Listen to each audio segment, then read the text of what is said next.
Hello दोस्तों, आप कैसे हैं। मैं उम्मीद करता हूं आप अच्छे होंगे और लगातार आप मेरे वीडियो देख भी रहे होंगे।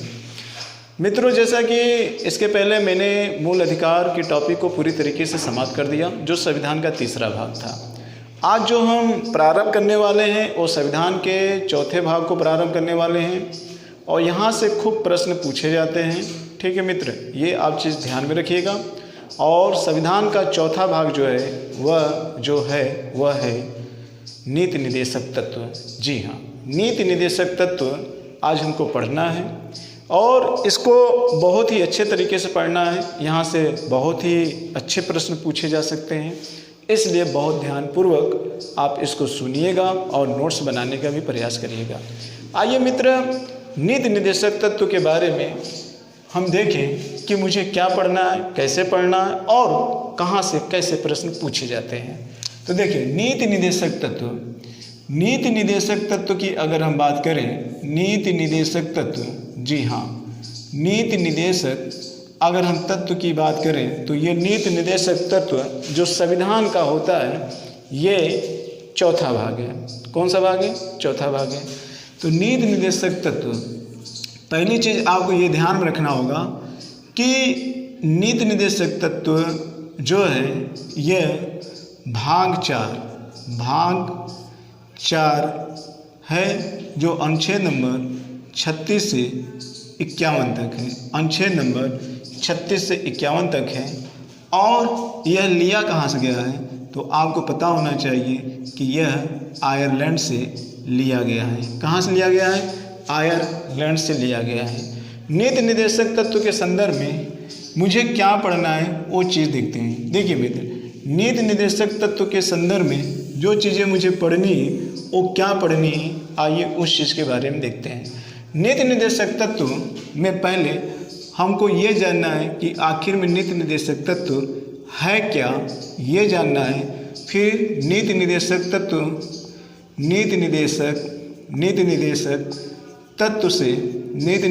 तत्व से संबंधित महत्वपूर्ण कथन के बारे में पढ़ना है। फिर उसके बाद इसमें मुझे नीति निदेशक तत्व के सभी प्रकार के अनुच्छेदों को पढ़ना है। सभी प्रकार के अनुच्छेद को पढ़ना है। ठीक है, अनुच्छेद को पढ़ना है। ये चीज़ आपको ध्यान में रखना होगा। इसके बाद नीति निदेशक तत्व से संबंधित जो महत्वपूर्ण इसमें संविधान संशोधन हुए हैं, उनको मुझे पढ़ना है। जो महत्वपूर्ण संविधान संशोधन हुए हैं उनको पढ़ना है। और नीति निदेशक तत्व के आधार पर, यानी कि इसके आधार पर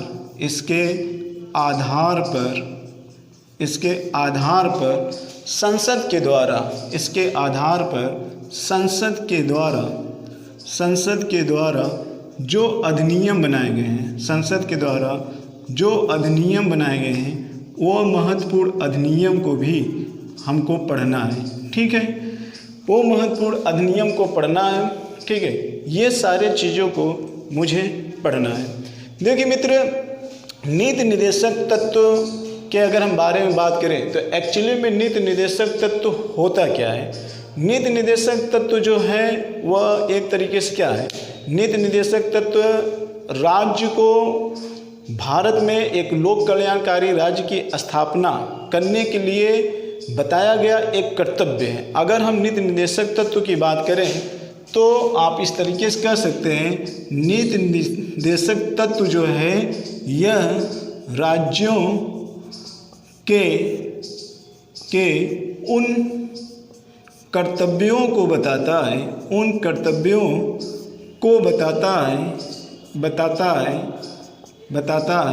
जिससे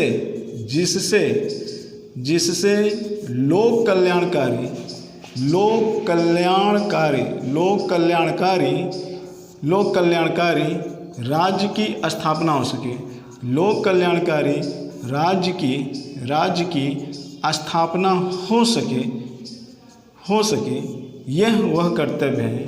ठीक है मित्र, यह वह कर्तव्य है जिसका उल्लेख संविधान के चौथे भाग में अनुच्छेद नंबर 36 से 51 के बीच में किया गया है। ठीक है, हालांकि 36 से 51 के बीच में नहीं, अगर हम बात करें तो स्पेशली राज्य के कर्तव्यों के बारे में बात अनुच्छेद नंबर 38 से लेकर, जी हाँ 38 से लेकर अगर हम देखें तो ये 49 तक वैश्विक रूप से राज्य के कर्तव्यों के बारे में बात करता है। ठीक है, लेकिन चूँकि ज़्यादातर अनुच्छेद राज्यों के दायित्व से है, इसलिए इसकी परिभाषा में हम राज्यों के उन कर्तव्यों को बताते हैं जिससे कि लोक कल्याणकारी राज्य की स्थापना हो सके। कुछ ऐसे भी हैं जिसमें उनकी भूमिका है। क्लियर, हालांकि सभी अनुच्छेद लगभग आ जाएंगे, 51 तक को हम ले सकते हैं, तो वो चीज़ आप थोड़ा सा ध्यान में रखिएगा। ठीक, तो ये आप जानते रहिएगा। इसके अलावा मित्र अब हम दूसरे पॉइंट पे आते हैं। ये तो नीति निर्देशक तत्व क्या है ये मैंने देखा और आपको समझ में आया हुआ। जैसे आप ये समझ सकते हैं कि व्यक्तियों के अपने कर्तव्य होते हैं, मूल कर्तव्य होते हैं, उसी तरीके से राज्य के भी अपने कर्तव्य बताए गए हैं ताकि राज्यों में लोक कल्याणकारी राज्य की क्या हो सके, स्थापना हो सके। अब हम आते हैं इससे संबंधित महत्वपूर्ण कथन। तो मैं उम्मीद करता हूँ इस चीज़ को आपने नोट कर लिया होगा। आप देखते हैं मित्र, इसके संबंधित महत्वपूर्ण कथन हैं। तो इसके संबंधित महत्वपूर्ण कथन, कई प्रकार के महत्वपूर्ण कथन हैं। जैसे इसके संदर्भ में पहला नाम देख लेंगे, केटी शाह, एक नाम आता है केटी शाह। केटी शाह के अनुसार नीति निर्देशक तत्व को क्या कहा गया है। फिर इसके बाद आता है एक नाम है कृष्णमाचार्य, ये एक नाम आपको सुनने को मिलता है। और एक आता है हेयर करके एक नाम आता है, तो हेयर का नाम सुनिएगा। इसके बाद एक नाम संथानम का आता है, संथानम। और इसके बाद एक नाम आता है आस्ट्रीन। तो आस्ट्रीन, ये कुछ शब्द हैं जो नीति निर्देशक तत्व के बारे में अपनी बात रखते हैं, ये आपको याद होना चाहिए। जैसे केटी शाह, ये कई बार एग्जाम में पूछा गया है। केटी शाह क्या कहते हैं? केटी शाह नीति निर्देशक तत्व के बारे में कहते हैं कि यह एक प्रकार का क्या है, यह एक प्रकार का चेक है। जी हाँ, यह एक प्रकार का चेक है जिसको बैंक मतलब यानी कि राज्य, जिसको बैंक अपने सुविधा अनुसार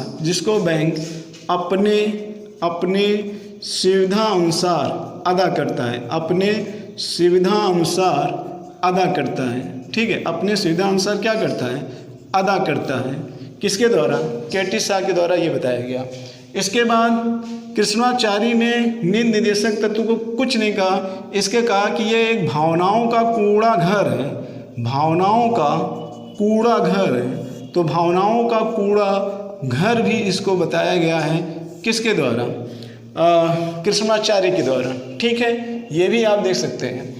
इसके बाद इन्होंने वेयर ने क्या कहा कि ये नीति निर्देशक तत्व सिर्फ एक धार्मिक उपदेश है। क्या है? धार्मिक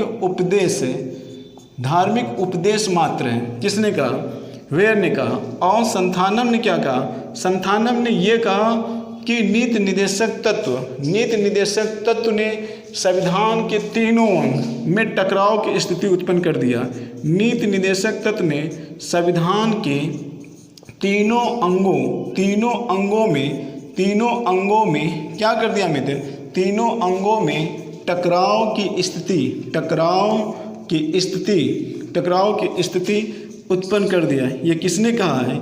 ये संथानम ने कहा है। और आस्ट्रीन ने नीति निर्देशक तत्व को यानी कि इसको इन्होंने क्या बताया? इसको इन्होंने नीति निर्देशक तत्व को इन्होंने जो बताया वह संविधान की आत्मा बताया। तो संविधान की आत्मा नीति निर्देशक तत्व को किसने बताया? तो ये आस्ट्रीन ने बताया था। किसने बताया था? ऑस्टिन ने इस चीज़ को बताया हुआ था मित्र। तो मैं उम्मीद करता हूँ कि ये कथन आप याद कर लेंगे। ठीक है, इसके अलावा नीति निर्देशक तत्व में और बहुत सारे हैं। एम.एन. श्रीनिवासन है जो कहा कि नीति निर्देशक तत्व एक तर्कहीन है। क्या है? एक तर्कहीन है।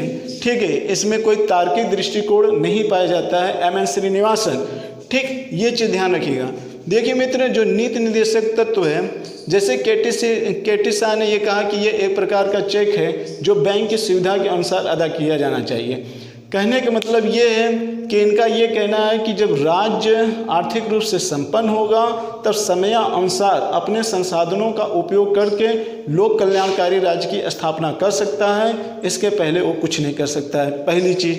दूसरी चीज़, इन्होंने कहा कि भावनाओं का कूड़ाघर है। भावनाओं का कूड़ा घर का मतलब ये है कि संविधान निर्माताओं ने नीति निर्देशक तत्व में जो बातें कही हैं, जो बातें कही हुई हैं, उसको ज़मीनी स्तर पर अमली जामा पहनाना बड़ा ही अब तक कठिन साबित हुआ है। जी हाँ, क्यों? क्योंकि कुछ लोगों का कहना है कि इसमें कुछ लोगों का अपना हित और स्वार्थ भी जुड़ा हुआ रहता है, और कुछ लोगों का कहना ये है कि ये एक आदर्श है। इनका मतलब ये है कि ये एक आदर्श जैसे शब्द लगते हैं, सुनने में अच्छे लगते हैं, लिखने में अच्छे लगते हैं, बल्कि वास्तविक रूप से इसको ज़मीनी स्तर पर उतारना बहुत ही क्या है? कठिन है। ठीक है, उसी बात को वेर कहते हैं। ये एक क्या है? धार्मिक उपदेश है। ये क्या है? धार्मिक उपदेश है। देखिए मित्र, सैद्धांतिक रूप से किसी बात को लागू कर देना और उसी को व्यवहारिक रूप में लागू करने में दोनों में क्या होता है? बहुत अंतर होता है। ठीक है, ये चीज़ आप थोड़ा सा ध्यान रखना। संथानम का कहना है कि संविधान के तीनों अंगों में ये टकराव की स्थिति उत्पन्न कर दी। ये बात सत्य है। संथानम की अगर बात कहा जाए तो ये सत्य है। अगर आप देखेंगे नीति निर्देशक तत्व को लेकर और फंडामेंटल राइट को लेकर आए दिन संसद में और कार्यपालिका और न्यायपालिका में काफ़ी ज़्यादा विवाद की स्थिति उत्पन्न हुई, और इसी विवादों के उत्पन्न के स्वरूप आप देखेंगे संविधान में एक शब्द आया, और वह आया संविधान का आधारभूत ढांचा। ठीक है, तो संतानम की ये लॉजिक यहाँ पे लागू होती है। ऑस्टिन ने इन्होंने संविधान की आत्मा बताया। जी हाँ, अगर आप देखेंगे संविधान की आत्मा निर्देशक तत्व को बताया गया है तो ये कहना गलत नहीं होगा। अगर हम ये कहें कि संविधान की प्रस्तावना में जो बातें लिखी गई हैं या फंडामेंटल राइट में जो बातें व्यक्तियों को मूल अधिकार प्रदान किया गया है, ये सारा किस पर डिपेंड होता है? ये सारा चीज़ डिपेंड किस पर होता है? राज्यों के नीति निर्देशक तत्व। जब तक राज्य, यानी कि अगर हायरकी सिस्टम में देखा जाए तो सबसे ऊपर क्रियान्वयन के रूप में कौन है? तो राज्य है ना। तो राज्य इन्हीं नीति निर्देशक तत्वों के पालन करते हुए मौलिक अधिकार और प्रस्तावना की भावनाओं को क्या बनाए रखेगा? उसकी अमरता को बनाया रखा जा सकता है। तभी व्यक्ति अपने वास्तविक अधिकार का उपयोग कर सकता है, और संविधान में कही गई प्रस्तावना में एक एक शब्द क्या सिद्ध होगा? सार्थक सिद्ध होगा मित्र।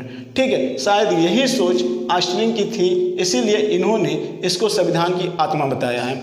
ठीक इसी तरीके से भीमराव अंबेडकर ने संविधान के उपचारों को क्या बताया है? आत्मा बताया है। और ठीक इसी तरीके से दुर्गादास ने संविधान की प्रस्तावना को क्या बताया है? तो भारतीय संविधान की आत्मा।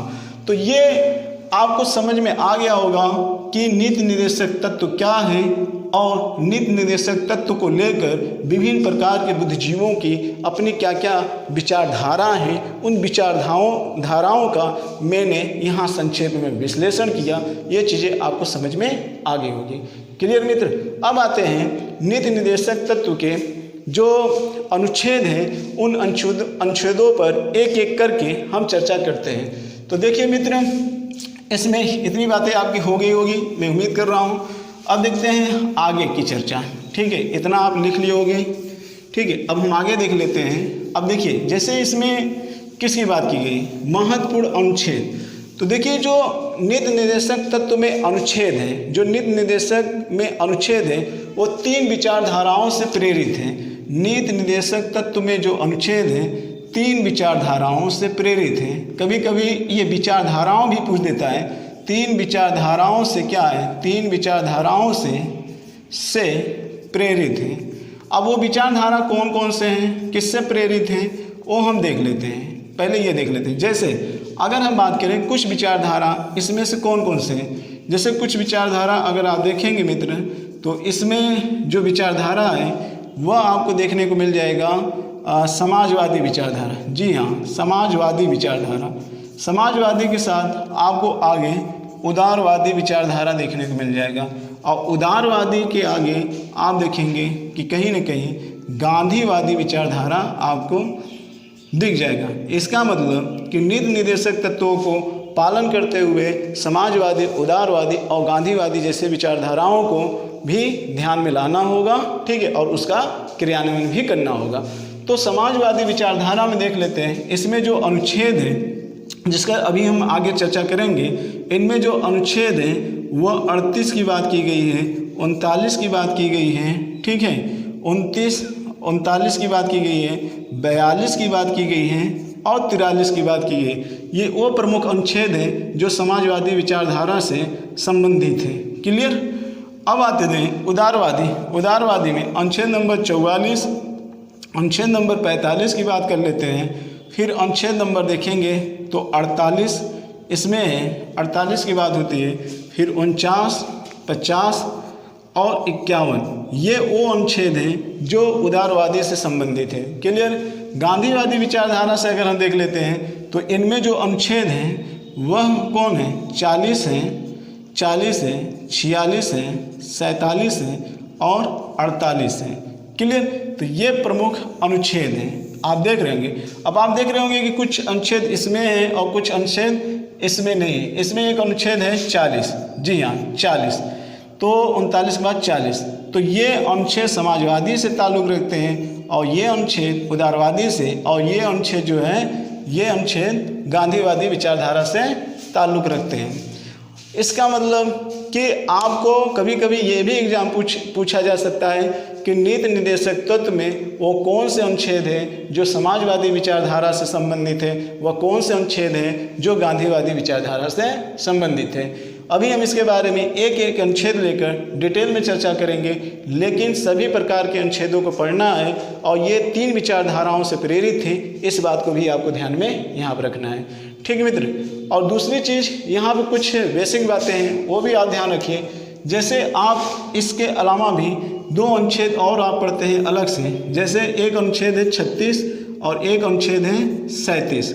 ठीक है, अनुच्छेद नंबर 36 और अनुच्छेद नंबर 37, इस चीज़ को भी आप थोड़ा से ध्यान में दीजिएगा। इस चीज़ को देखिए, अनुच्छेद नंबर अगर हम 36 की बात करते हैं, अनुच्छेद नंबर अगर हम 36 की बात करते हैं तो इसमें यह कहा गया है कि राज्य की परिभाषा इसमें बताई गई। इसमें कहा गया कि राज्य की परिभाषा वही होगी जो भाग 3 के अनुच्छेद 12 की है। ठीक है, अनुच्छेद 12 की है, तो वही परिभाषा यहाँ भी नीति निर्देशक तत्व में लागू होगी। क्लियर। लेकिन अगर आपके एग्जाम में अनुच्छेद नंबर 12 और 36 दोनों पूछा जाए और विकल्प में एक ही आंसर टिक करना होगा, तो आपको वहाँ पर आंसर 12 मानना पड़ेगा।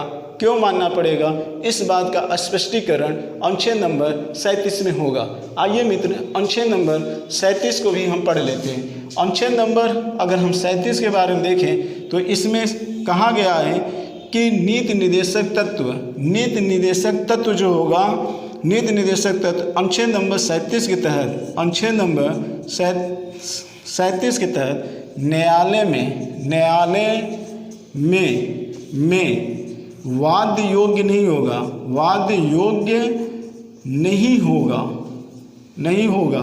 इसका क्या मतलब, इसका मतलब ये अपरिवर्तनीय होगा। क्या होगा, अपरिवर्तनीय होगा। ठीक है, अपरिवर्तनीय होगा। ठीक, इसका मतलब ये कि अगर राज्य अपने इन नैतिक दायित्वों को नहीं फॉलो कर रहा है, यानी कि उदारवादी, समाजवादी और गांधीवादी संबंधित सारे अनुच्छेदों का क्रियान्वयन नहीं कर रहा है, तो ऐसे स्थिति में आप सर्वोच्च न्यायालय में रिट याचिका को दाखिल नहीं कर सकते। यदि आपने दाखिल भी किया तो वो परिवर्तनीय नहीं होगा और ना तो वो न्यायालय में सुनने योग्य होगा। क्यों? क्योंकि इस बात का जो प्रावधान या उपबंध किया गया है वह अनुच्छेद नंबर 37 में किया गया होगा। तो अब यहाँ पे ये देख लेते हैं, जब न्यायालय में जब न्यायालय में नीति निर्देशक वाद योग्य नहीं होगा तो सबसे ज़्यादा प्रभावशाली कौन होगा? 12 होगा। क्यों? अनुच्छेद नंबर 12 न्यायालय में क्या है? वाद योग्य के रूप में है। एक चीज़। दूसरी चीज़, इसमें जो शब्द लिखा गया है कि राज्य की परिभाषा वही होगी जो भाग 3 के अनुच्छेद नंबर 12 में होगी, तो इसका मतलब ये है कि ये उससे की उपमा किया गया है, तो जो पहले है उसकी प्राथमिकता पहले ही मान ली जाती है। इस बात को आप थोड़ा से ध्यान में रखिएगा। क्लियर मित्र? तो इस तरीके से अनुच्छेद नंबर आपने 36, 37 को देखा। ठीक है, आइए अब हम अनुच्छेद नंबर 38 को भी देख लेते हैं। ठीक, अनुच्छेद नंबर 38 को देख लेते हैं। तो इस तरीके से अब हम आगे बढ़ते हैं। मैं उम्मीद करता हूँ कि ये अब सारी चीज़ें आप नोट कर लिए हैं। अब हम एक एक अनुच्छेद को लेकर आगे बढ़ेंगे। ठीक, तो आइए मित्र अनुच्छेद नंबर 38 को देख लेते हैं, वह उसको समझ भी ले रहे हैं। ठीक है, ताकि आपको याद करने में आसानी होगी। क्लियर? तो देखिए अनुच्छेद नंबर 38, अनुच्छेद नंबर 38 की अगर हम बात करें तो अनुच्छेद नंबर 38 में 2 बातें को आपको ध्यान में रखना है। ठीक है, 2 बातें। पहली बातें जो आपको ध्यान में रखना है वह ये ध्यान में रखना है कि अनुच्छेद नंबर 38 में ये बताया गया है कि राज्य, जी हाँ, राज्य लोक कल्याणकारी कार्य करने के लिए, राज्य लोक कल्याणकारी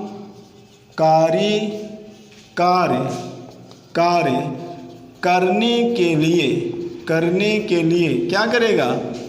करने के लिए सामाजिक व्यवस्था को बनाए रखेगा। सामाजिक व्यवस्था को बनाए रखेगा। सामाजिक व्यवस्था को बनाए रखेगा। कौन बनाए रखेगा? राज्य बनाए रखेगा। किसके लिए? लोक कल्याणकारी। तो इसका मतलब सामाजिक व्यवस्था को बनाए रखने के लिए, सामाजिक व्यवस्था को, अब इसी को यानी कि इस प्रकार की व्यवस्था को बनाए रखने के लिए, व्यवस्था को बनाए रखने के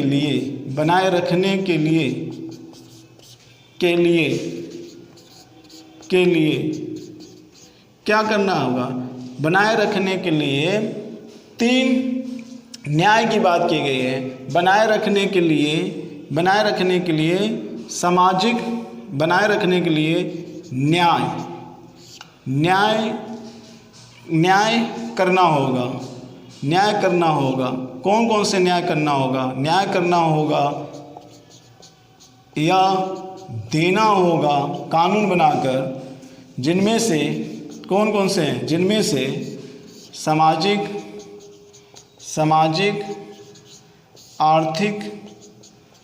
आर्थिक और राजनीतिक न्याय। तो आपके एग्जाम में कभी कभी पूछा जाता है कि सामाजिक, आर्थिक और राजनीतिक न्याय की बात नीति निर्देशक तत्व के किन अनुच्छेद में की गई है? तो आपको बताना होगा अनुच्छेद नंबर 38 में सामाजिक, आर्थिक, राजनीतिक, ठीक है, कि न्याय की बात की गई है। और किसके लिए? लोक कल्याणकारी राज्य की स्थापना के लिए। क्लियर मित्र? आते हैं अनुच्छेद नंबर जो 38 का ये बी वाला पॉइंट है, इसको भी देख लेते हैं। ठीक है, अब देख लेते हैं बी वाला पॉइंट इसमें क्या है। देखिए अनुच्छेद नंबर 38 का, जी हाँ, अनुच्छेद नंबर 38 का में क्या कहा गया है? अनुच्छेद नंबर 38 का पहली चीज़ तो आप जान लीजिए, 38 का में जो बातें कही गई हैं वो 44वें संविधान संशोधन के तहत लाई गई थी। 44वें संविधान संशोधन 1978 में ये बातें लाई गई थी। और इसमें था क्या? इसमें ये कहा गया था कि व्यक्ति के आय असमानता को दूर किया जाए, आय असमानता को दूर किया जाए और प्रतिष्ठा, जी हाँ, प्रतिष्ठा,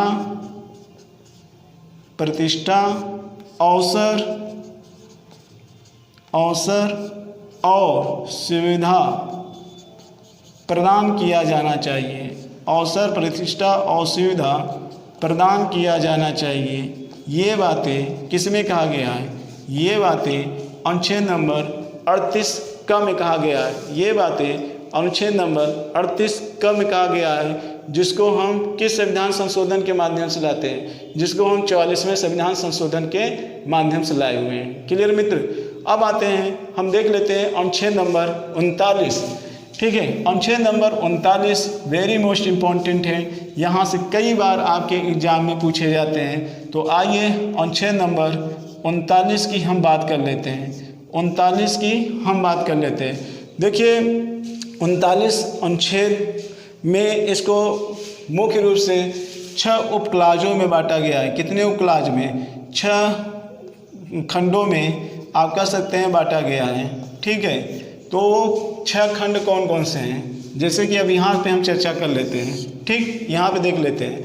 अगर हम बात करते हैं 39A, अब ये इस्माल ए रहेगा।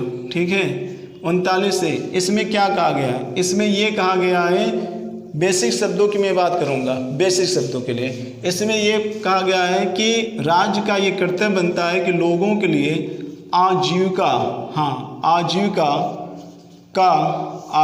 का साधन उपलब्ध कराएं। आजीविका का साधन उपलब्ध कराएं। कौन कराएगा?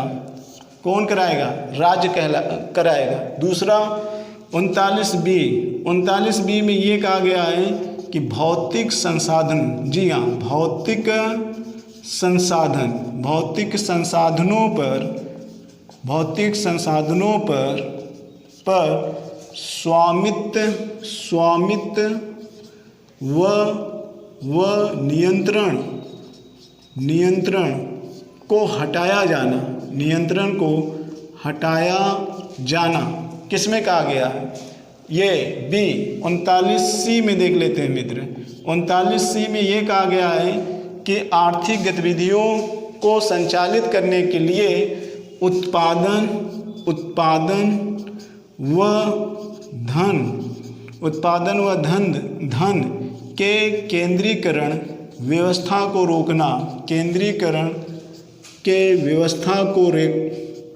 व्यवस्था को रोकना, लेकिन किसके आधार पर? सामूहिक हित को ध्यान में रखकर जो ये उत्पादन और धन का केंद्रीकरण हो रहा है, इस चीज़ को क्या किया जाना चाहिए? रोका जाना चाहिए। अब आते हैं आगे हम देख लेते हैं मित्र। इसमें जो अगला है, जो डी है, उसमें ये है समान कार्य के लिए समान वेतन। जी हाँ, समान कार्य के लिए समान वेतन। समान कार्य के लिए समान वेतन की बात किस अनुच्छेद में की गई है? तो समान कार्य के लिए जो बातें कही गई हैं वो 39D में कही गई है। इस चीज़ को आपको ध्यान देना है। इसमें जो ई कहा गया है, इसमें ये कहा गया है कि जैसे कामगारों, ठीक है, यानी कि काम करने वाले जो स्त्री हैं, पुरुष हैं, स्त्री और पुरुष की जो एक तरीके से जो इनके शक्ति और इनके स्वास्थ्य, ध्यान से सुनिएगा, इनके शक्ति और इनके स्वास्थ्य, इसके अलावा जो सुकुमार बच्चे हैं, बालक, जो सुकुमार बच्चे हैं, ठीक है, जो सुकुमार बच्चे हैं, इनका क्या करना? ये शक्ति और स्वास्थ्य, और जो सुकुमार बच्चे हैं इनका दुरुपयोग होने से रोकना, ये किसका दायित्व है? ये दायित्व है राज्य का, कि हमारे देश में बहुत सारे ऐसे महिला और पुरुष व बच्चे हैं जिनके जो काम करते हैं और उनके कामों का बहुत ज़्यादा दुरुपयोग किया जाता है, उनके शक्ति का दुरुपयोग किया जाता है, उनके स्वास्थ्य के साथ खिलवाड़ किया जाता है। तो इनको रोकने का कार्य किसका है? इनको रोकने का कार्य किसका होगा? राज्य का होगा। किस भाग के अनुसार? 4 के अनुसार। जो लास्ट में है वो ये है, जो लास्ट में है यह, इसमें आप ये कह सकते हो कि इसमें जो बच्चे हैं, बच्चे को गरिमामय, जी हाँ, बच्चे को गरिमामय गरिमा में जीवन प्रदान करने के लिए, गरिमा में जीवन प्रदान करने के लिए एक अच्छा वातावरण उपलब्ध कराना, एक अच्छा वातावरण उपलब्ध कराना, वातावरण उपलब्ध कराना। ठीक है मित्र, ये और इसको 42वें संविधान संशोधन के तहत जोड़ा गया। 42वें संविधान संशोधन के तहत 1976 में जोड़ा गया। कब जोड़ा गया? 1976 में जोड़ा गया। तो ये अनुच्छेद नंबर 39 के बहुत इम्पॉर्टेंट पॉइंट है। यहाँ से प्रश्न अक्सर पूछे जाते हैं मित्र, इसको बहुत ध्यानपूर्वक आप पढ़िएगा और समझने का प्रयास करिएगा। और मैंने आपको बताया था कि अनुच्छेद नंबर बी और सी का हवाला देते हुए अनुच्छेद नंबर 31 ए और बी को क्या किया गया? हटाया गया था। ठीक है, ये चीज़ भी आप ध्यान में रखिएगा, 39 बी और सी को ध्यान में रखते हुए। तो इस प्रकार से आपने देखा कि अनुच्छेद नंबर 39 जो नीति निर्देशक तत्व का पार्ट है, जो समाजवादी विचारधारा से संबंधित है, इसको 6 उप क्लाजों में बांटा गया है और लास्ट वाला जो क्लाज है उसको 42वें संविधान संशोधन के माध्यम से जोड़ा गया। ठीक है, तो इस तरीके से अगर आप देखेंगे, राज्य के पूरी तरीके से दायित्व तो ये है कि समाज में ज़्यादा से ज़्यादा समानता को लाया जाना चाहिए और बढ़ती हुई अमीरी और गरीबी की खाई को रोका जा सके। ठीक है, जिससे समाज में एक सामूहिक हित की भावना उत्पन्न हो और समाज में फैलने वाले वैमनस्य की भावना को क्या किया जाए? रोका जा सके और लोगों को समाज की मुख्य धारा से जोड़ा जा सके। तो आप इस तरीके से कर सकते हैं कि कहीं न कहीं अनुच्छेद नंबर 39 में लिखी गई जो बातें हैं वो मौलिक अधिकार की प्रासंगिकता को और ज़्यादा क्या करते हैं? बढ़ाते हैं। ये बात अलग है कि नीति निर्देशक तत्व के अनुच्छेद नंबर 39 के माध्यम से फंडामेंटल राइट के कुछ अनुच्छेद हैं, जैसे 14 क्या है? समता का अधिकार। अगर हम ये देखेंगे जो अनुच्छेद नंबर इसमें 31 बी और सी लाया है, वो कहीं न कहीं समानता के अधिकार का क्या माना जाएगा? उल्लंघन माना जाता है। क्लियर? ये सारी बातें को भी आप ध्यान में रखिएगा। ठीक है मित्र, तो इस तरीके से अनुच्छेद नंबर आपने 36 को देखा, आपने 37 को देखा और आपने 38 को देखा और आपने ये भी देखा कि नीति निर्देशक तत्व है क्या और नीति निर्देशक तत्व के संदर्भ में विभिन्न प्रकार के बुद्धिजीवियों का क्या कथन है। मैं उम्मीद करता हूँ कि ये वीडियो आपको अच्छा लगा होगा। ठीक है, अगर किसी भी प्रकार की इसमें कमी हो तो आप कमेंट के माध्यम से मुझे बताने का पूरी तरीके से प्रयास करिएगा, लेकिन नोट्स बनाते हुए चीज़ों को आप पढ़ते जाइए। जितना मैं आपको पढ़ा रहा हूँ ये एसएससी पेट और टेट जैसे विद्यार्थियों के साथ साथ इससे अन्य एग्जाम के विद्यार्थी भी इस जीएस का फ़ायदा उठा सकते हैं। क्लियर मित्र? फिर हम नेक्स्ट टाइम फिर एक नेक्स्ट वीडियो के साथ हम फिर मिलते हैं। इसी के साथ जय भारत, जय हिंद। ठीक है मित्रों, नेक्स्ट अनुच्छेद 40 से हम प्रारंभ करेंगे, इंतज़ार करिएगा।